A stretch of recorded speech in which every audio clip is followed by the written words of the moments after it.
Hello everyone, welcome to Disgaea Mayhem.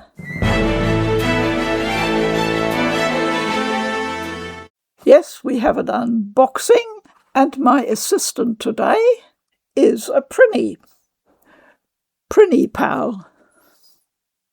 So let's dive straight in, and as always, thank you very much to Nipponichi Software America for sending it over.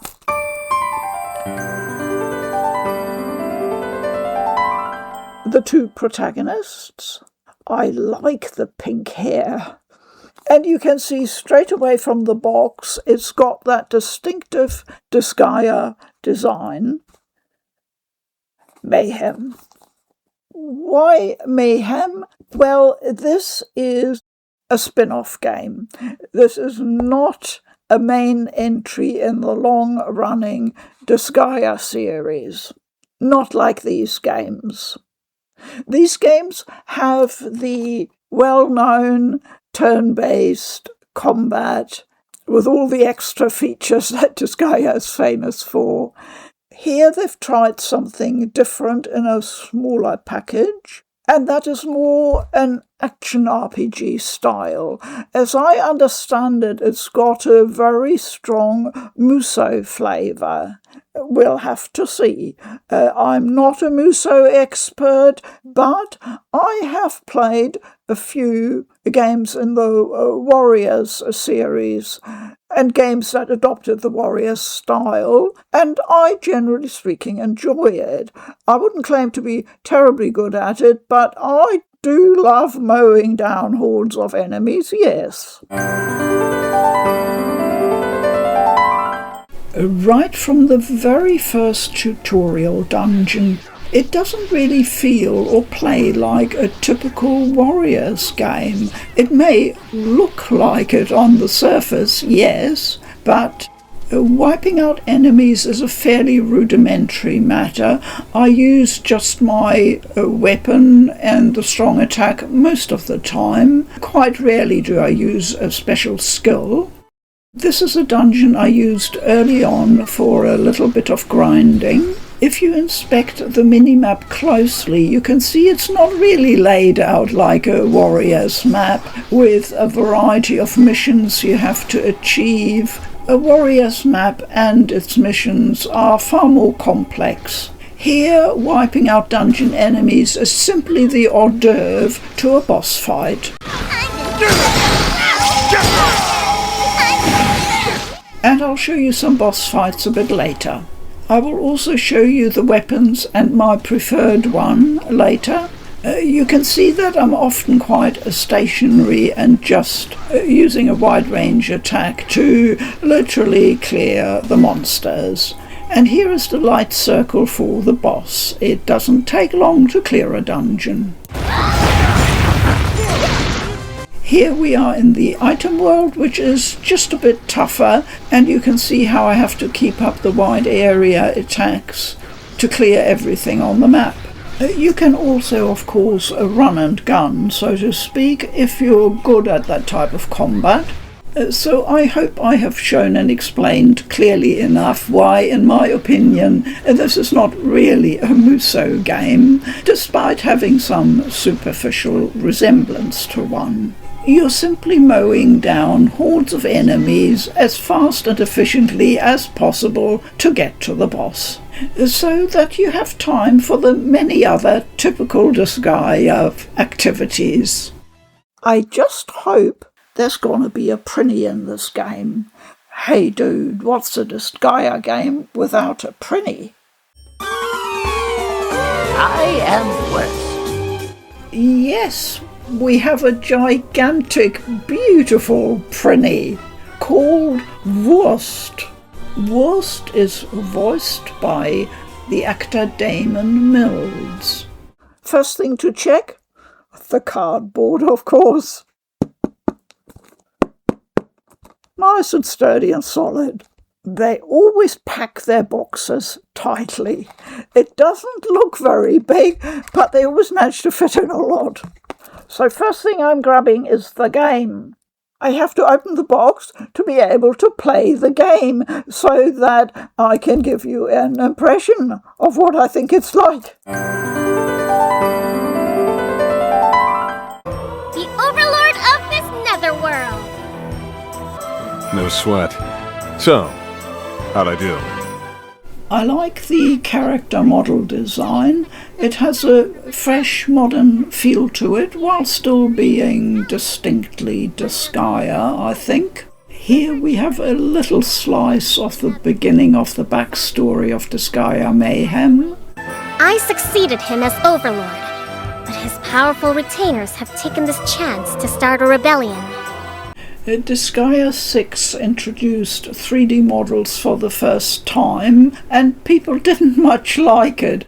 The graphics and animation were certainly not very good, especially on the Switch, but they have improved things since then for Disgaea 7. The problem with the grid-based system of the main Disgaea series is, at least in my opinion, that 3D models are actually awkward to fit into that format. On busy maps it can get visually a bit messy, and I think the chibified models are supposed to help a bit with that. But in an action RPG you have freedom of movement, and therefore the 3D models suit that very well. And as you see, they're using the full-scale model of the protagonist, NA. I think the 3D is improved in Mayhem. I certainly don't have much of an issue with it, except for odd minor things like the semi-transparent shapes of especially flying buddy partner or other creatures sort of hovering around and occasionally obscuring things. In battle that can be awkward.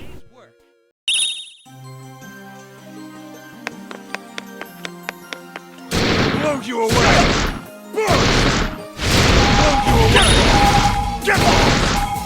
However, more natural background environments do show up the budget, I think. I don't think it's a huge issue in a game of this type, and personally it doesn't really bother me. I'm simply noting it. So as a standard now for Nisa, we get a deluxe edition, the disc, the track list for the soundtrack, composed by Tenpei Sato, and a mini art book. We'll be able to look at the bigger art book in a moment. Hellscape, the original soundtrack, so here it is. The track list, 23, and the disc. And as usual, I will be putting a few tracks in the background. The Flan Fanatic keychain, I'll just get that out. So here's the keychain, featuring the female protagonist and a tiny cute little flan pudding. I need to mention that I had a few pesky technical issues. Nothing serious, no crashes, no lost save files. Just a bit annoying, like getting stuck in a piece of scenery and not being able to move away from this giant stone structure. I had to reboot the game. Fortunately, the autosave is pretty good.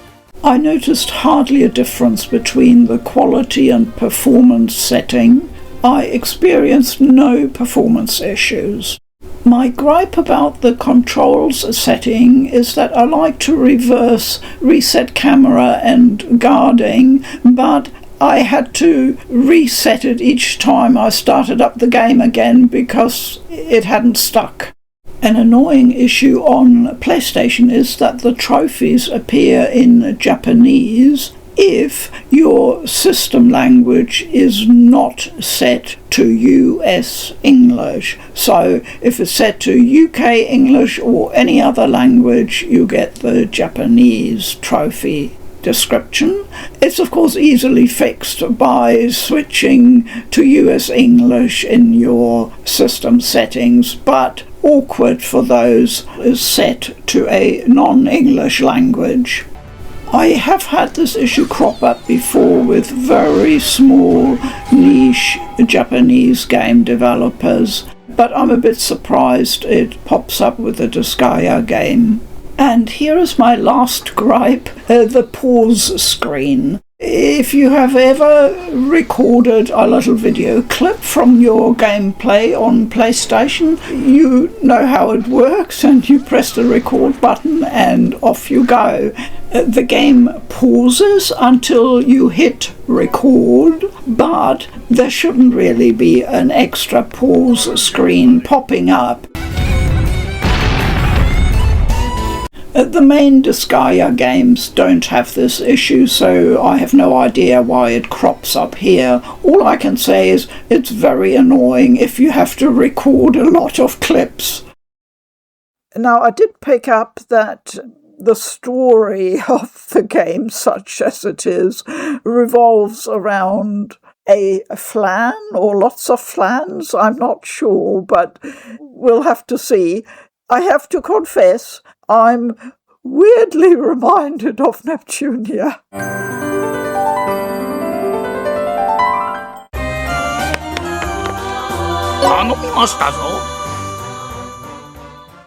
So the story is about finding a flan and something about cyclamates.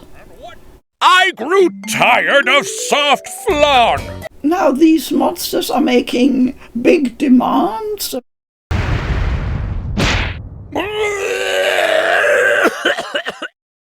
And there it is, the pristine gleam flan. Okay, Overlord Tishal, it's safe for you to come out now. This is, in a nutshell, the story pattern. You defeat a boss. Afterwards there is a bit of a debriefing with Tishel, and then they go into the minute details of the production of gourmet flans. A lot of the humour of the game centres on the bosses and their personality. They all have a grievance about the flans, which makes them rebel. The problem I can see is that everything revolves around the flans, their tasting, etc. I often thought, well, they could have finished that discussion a bit earlier. A little bit goes a long way. I have to make it clear here that I haven't yet finished the game. I'm only about, well, a third or so through it, but the pattern is so clearly established I can't really see that there will be much more to the story until the ending, when obviously the future of the super-duper netherworld will have to be completely resolved. The other side of the humour is Tishel's single-minded devotion to her cause and the flans, and N.A. being the kind of hard-boiled mercenary that he is, finds it all rather silly and tedious. He just wants to get on with the job of bashing monsters and defeating them. Fool around? You heard what I said. A special alloy? Steel sauce? How is that any different than clumps of dirt made at the local park? The flan was eaten. This one guy's on a diet. This other guy wants hard flan. It's all so stupid. Clearly, N.A. hasn't grasped the moral and political implications of flan as yet. I won't show you any more about the history of the Flan Wars. The story is clearly meant to be not grand, but compact, light and fluffy like a flan, to serve what is a shorter game with the usual Disgaea features, with the emphasis on grinding and levelling up. And those features we'll be looking at next. That's right! I used a horse! And the last item is an acrylic stand featuring the two protagonists. It says they're called N.A. and Tichelle. Voila! It took a bit of flan push, but here it is.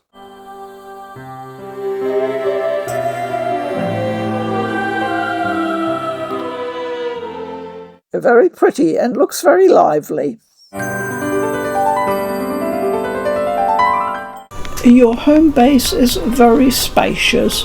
Too spacious in my opinion. You have to run around an awful lot to get just from one facility to another. The main Disgaea games have a very compact bases, so I don't know why they've done this. It just doesn't feel quite right to me. You can unlock via the Dark Assembly a feature for fast access within the base, but it takes some time before you're able to do so.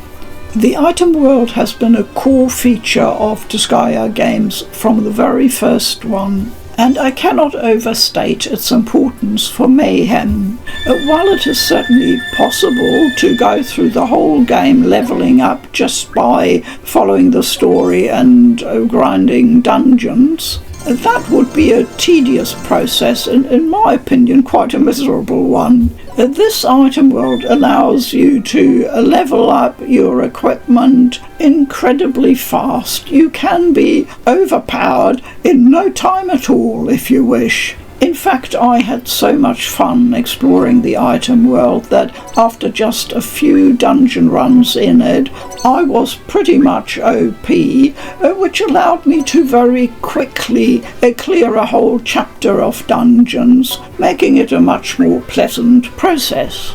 My favourite weapon type was the gun, and I spent quite some time happily upgrading the various guns. The Dark Assembly is another venerable Disgaea institution and functions pretty much like it does in all other games.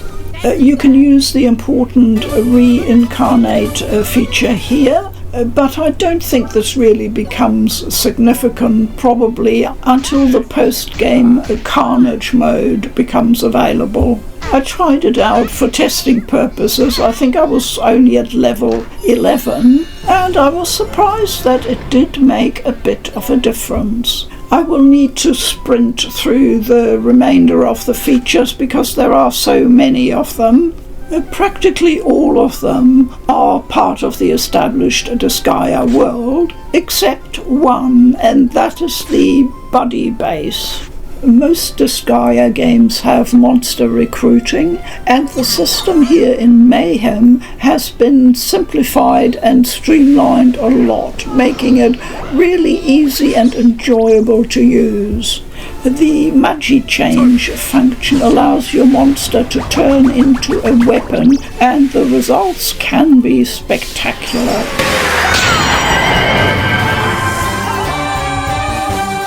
If you level up your monster buddies and their gear properly, you will find boss fights become a lot easier.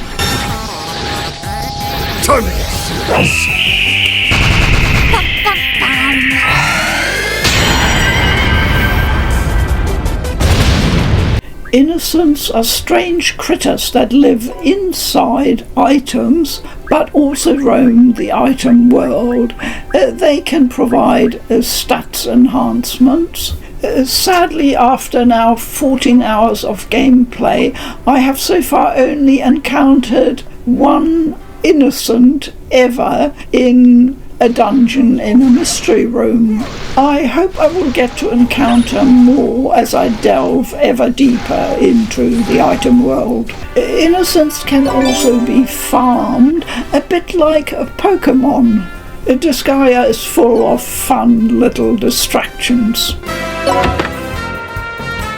There is the familiar cheat shop allowing you to adjust the ratio between these categories for extended growth. Then there's the Kara world, a cute minigame in the style of a board game that lets you use a team of your monsters together with Tichelle. that brings some benefits.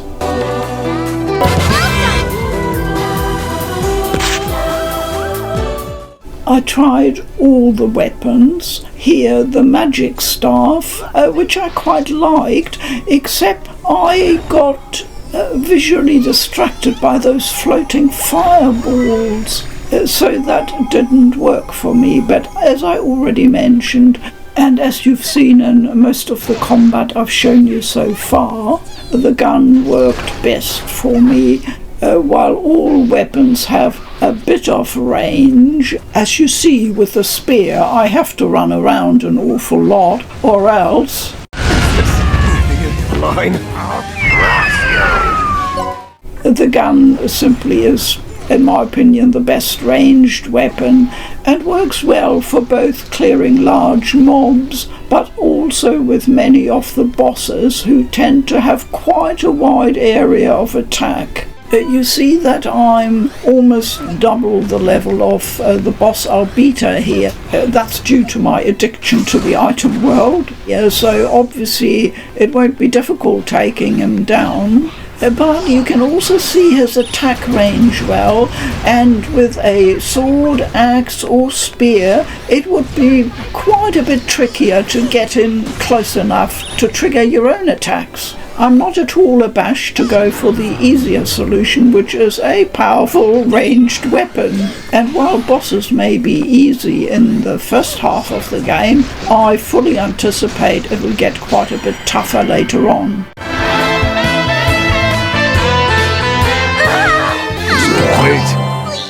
The last feature is a very straightforward one, abilities. They don't have a separate management menu.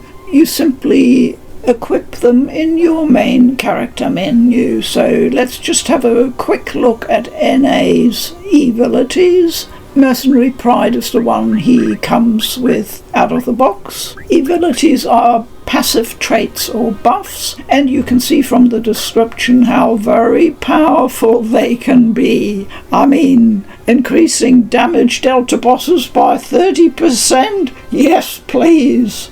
Your buddies also come with a default ability, and you can equip further ones. At the buddy base you can also assign abilities.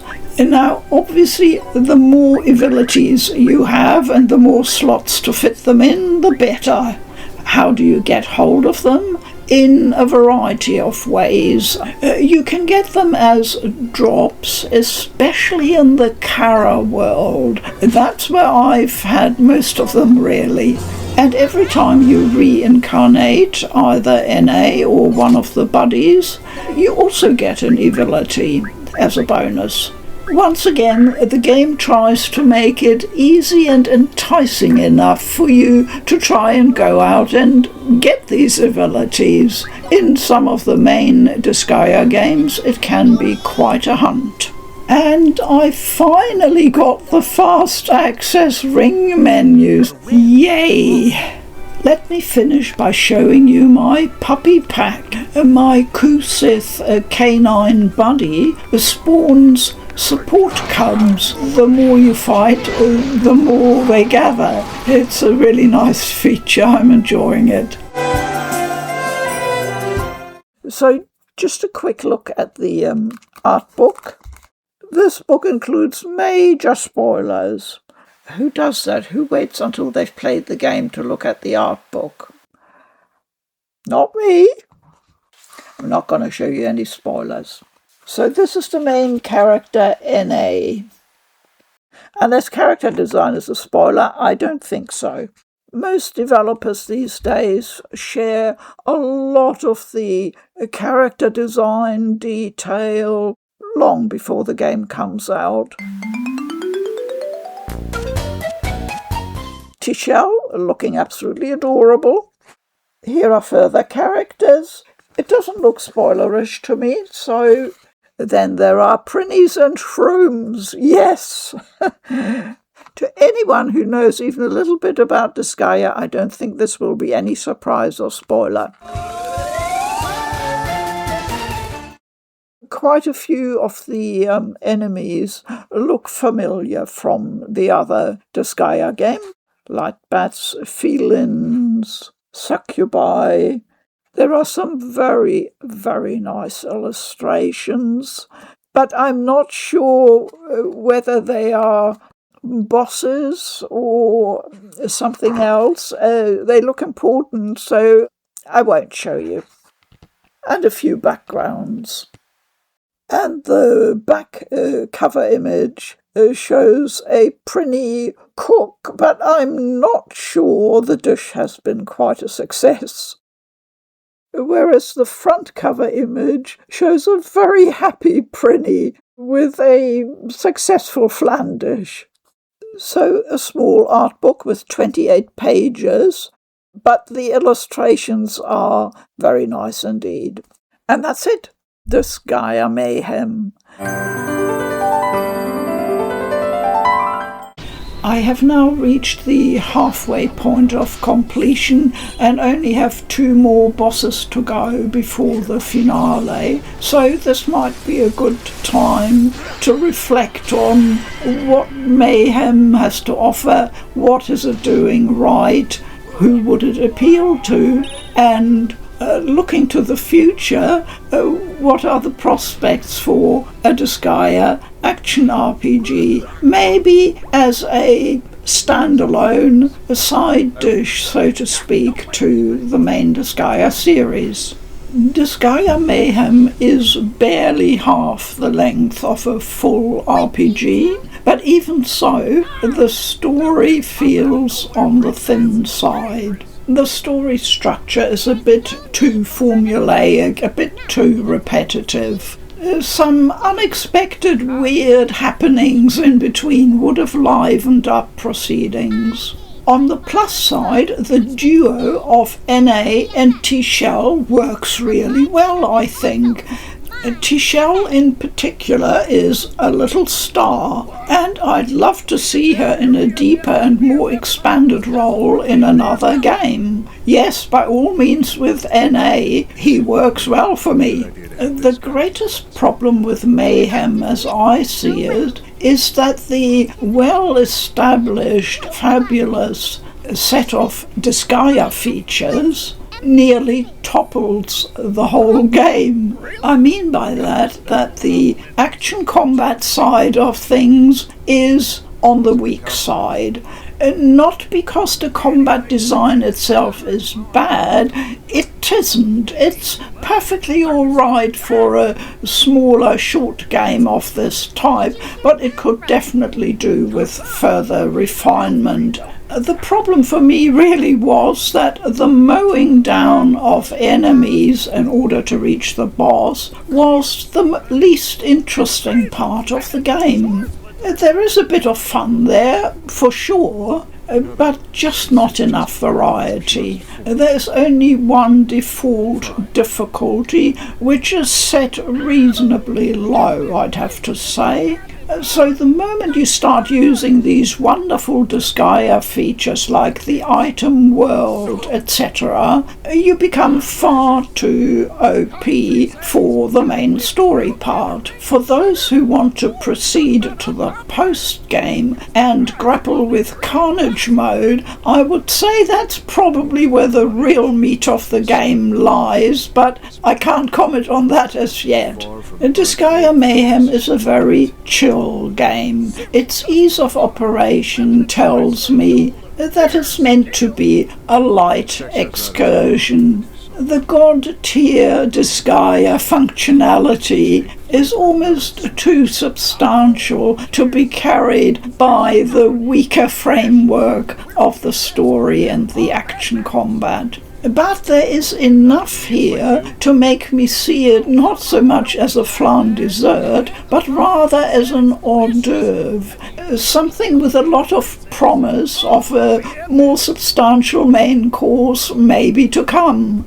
If they could enrich both the story and the action combat more and integrate it more meaningfully with the whole Disgaea framework of functions, then I think they might have something cool on their hands. As it stands, Disgaea Mayhem is suitable for those who want a funny, easygoing adventure set in the Disgaea universe. It just might also be a good introduction for those people who have not been interested in Disgaea because of the turn-based combat, but might give something with action combat a go. In a way, it's a really inviting and straightforward introduction to what makes Disgaea tick and learning about the features without busting a gut.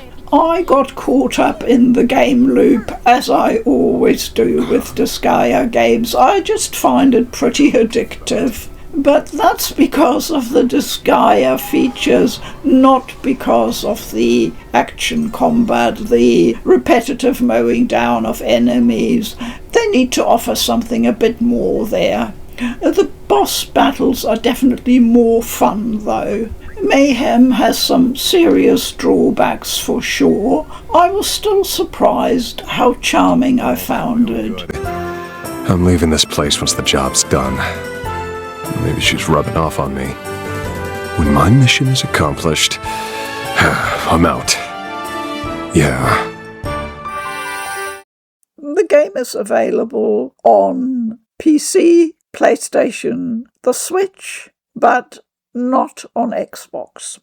Thank you very much for your time. Please keep well. I'm Britta for Food for Dogs. Until next time, bye-bye.